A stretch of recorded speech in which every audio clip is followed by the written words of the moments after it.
Hey guys, Pedro here to tell you about the debut record from Savage Land's Army of Trees, out February 14th on Season of Mist. This record has 10 tracks, 46 minutes in length, and this is a super group, a group that's been put together by Dirk Verburen and Sylvain Demercasso. The idea is to create awareness, but also to raise funds to support different activities in different parts of the world that will help our environment. Now, this record, all of the proceeds that this record generates will go towards it. So it's not like the band is putting together this and taking a portion of the profits and then just donating another portion. No, everything surrounding Savage Lands goes straight into the environment, into programs to help the environment in Africa, in Costa Rica, and in France. Now, having said that, let's talk about the album. And this album comes across as a compilation, and I was expecting that, considering the project that it is. I wasn't looking forward to an album that had a little bit more to offer from a simple design standpoint. It's also a record that's divided into two parts. The first half of the album is definitely a lot heavier, a lot more metal, if you will, and that's where the collaborations are. There's a lot of artists collaborating on this album, like Alissa, White-Gluz, Andreas, John Tardy, just to name a few. So all of those collaborations come in that first half of the album, that heavier half of the album, and then the second half of the album, it's more of a rock and roll sound, a lot more mellow, clean vocals, just a different approach. So it's an album that definitely has a clear side A and side B, but still coming together as in a compilation overall, because every song has its own individual message, has its own individual path, journey, and design.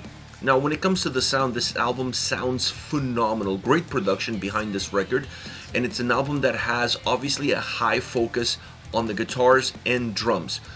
It just feels natural to have those two as the main focuses and allow those two elements to create a sense of diversity throughout the album. On the heavier portion of the record, you're gonna find the drums super powerful, really kicking through, giving thickness to the sound, giving power to the sound, and being the perfect partner to guitars that are also heavier, a lot thicker, more driven. Great riffs, great solos, really a metal record from a soundscape point of view, with guitars and drums on parallel with one another, taking the lead on what's going to drive musically these tracks. Then on the second half of the album, with that more rock experience, it also comes in with a little bit more progginess, if you will. So the guitars offer a completely different texture, still great sound, great presence, but a much different sound, a much different execution, more melodic, more calm, more subdued.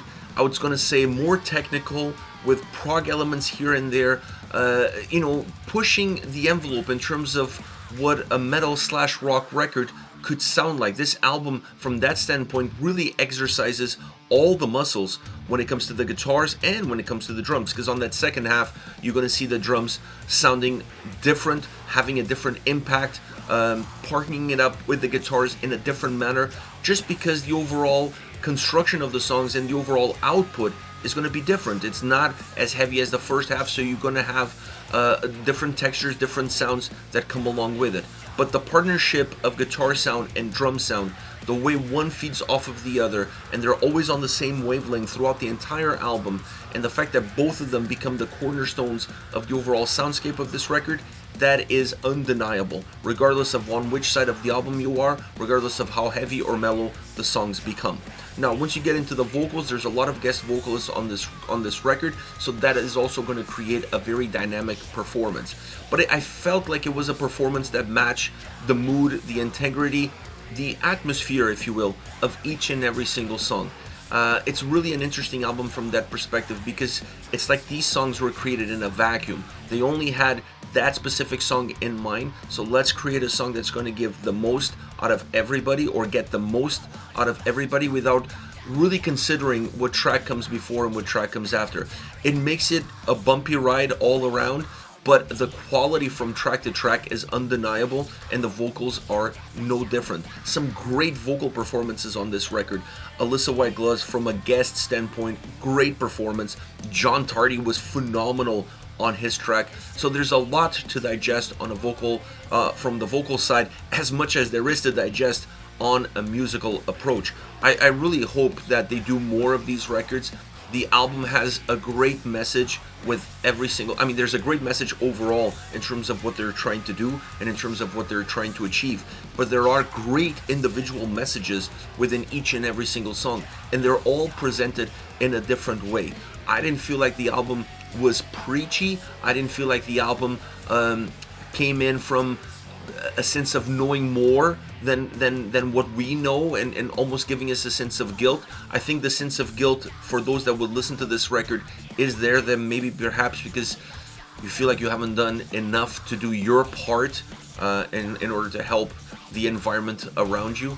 But overall, I felt like the album was presented in a very cool manner, makes you want to be a part of it, makes you want to, roll up your sleeves and do your part, regardless of how small or how big it is. If everybody contributes, it's going to make a difference. And these guys are definitely contributing in the right way, using the right tools, their tools, in order to make an impact. And I was glad to see so many people jumping on board and becoming part of this record and becoming part of this project. Like I said, I really hope this is something that they continue and not just a one-off, because there's quality in the music. There is a message to be heard, and when you put those two things together, why not? Why not keep releasing albums like this? Because they're so much fun to listen to. They're great from a sonic perspective, and also from, like I said, a message and vocal performance. Now, as far as favorite songs are concerned, outside of the singles, Ruling Queen is a great track. It has Alissa, White-Gluz, and Kenny Andrews on it, and it's a heavy song, heavy track. The guitars sound crazy on this song, and the drums add such a great accent to the overall heaviness of the track. Obviously, Alissa's harsh vocals add to that overall sense of heaviness that the song has. One of the bigger bangers on this album. It's definitely a track that stands out because it feels heavy, it sounds heavy, both musically and vocally. And even when the clean vocals come into this track, the track just feels like it has the right pockets so that it breathes better, so you're able to navigate the heaviness of the track and not necessarily feel overburdened by it. It's one of those songs that it's heavy, but it will appeal to people that don't necessarily like really heavy music. It will appeal to those that perhaps find the second half of the album more enjoyable. Then we have the last, Howl, featuring John Tardy and Andreas Kisser. John's vocals on this track, outstanding, like one of the best vocal performances on the entire record. This one and Alissa's vocals on Ruling Queen. I loved his delivery. I love what he did. The song opens up acoustic. Really interesting way of starting off a track that's going to be pretty heavy. Obviously, from a vocal standpoint, it's going to be heavy once you have John Tardy on it. But musically, it's also heavy. But more than heavy, it's a dark song. I really felt this to be a very dark track. I love the vocal layers, the clean vocals on the track. Add to that darkness that the song has. It doesn't do much in terms of what the heaviness of the track is. It's not a super heavy track, but it is a heavy track. But I felt that darkness was a little bit more of an important component of how this song comes across versus the heavier side or the less heavier side of it. Once again, it comes down to John's delivery, great song. I love the melodic pieces, I love the melodic pockets, because once again, it gave movement to this track. Last but definitely not least, Better Man. It's not a ballad, but it is a soft song. But then again, every song on that second half of the album, this track comes in that second half of the record. Every track there feels more like of a rock and roll song. It doesn't feel as aggressive, as intense. And this track is no different. It has almost more of a proggy feel, almost jazzy feel in terms of how the guitars are being played and how the drums, comfort that guitar sound. And even the vocals, very calm, well delivered, warm. And when you put all of these condiments together, there's not a lot of room for the track to really feel impactful in terms of the level of intensity that it could have. Now, there are moments within this song where the guitars have a little bit more substance, they have a little bit more width, They have a little bit more thickness to them, but I don't consider them to ever go to a point where they feel heavy and aggressive. They just have ebbs and flows between the more melodic, proggy, technical side, and then obviously the side that is a little bit more linear, that offers that more sense of thickness all around. Great song, great approach, merging really well what the track is giving you musically with what the track is giving you vocally. This is it, Savage Lands, Army of Trees, out February 14th. Hit me up in the comment section, let me know your thoughts. I'll see you all at the next video. Take care, guys.